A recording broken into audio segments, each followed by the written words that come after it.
Hey guys, welcome to my YouTube video. So today I'm going to make Israeli Schnitzel. I hope you guys like it. Thank you so much. Hey guys, I'm back. So right now what I'm going to do is I want to show you what I'm doing on my video. Give me a second just to fix it. You got the egg to deep the chicken. And you got the chicken. And you got the tasty stuff that you need to use to fry the chicken.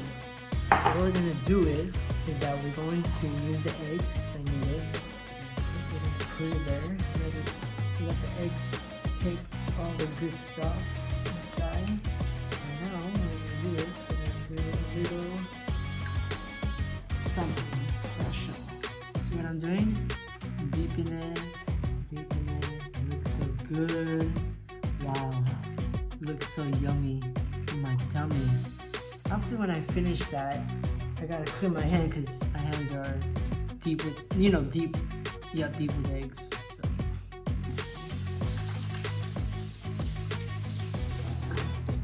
Wow, it's so hard to do yourself.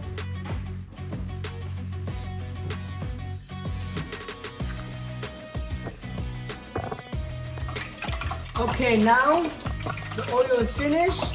And you can hear the sound of the oil being super angry at me. Okay, now I'm just gotta be careful because I don't want to burn my hand. And it's not actually frying. So don't do that when you're cooking. Just wait a lot. Just wait. You know what? Just wait.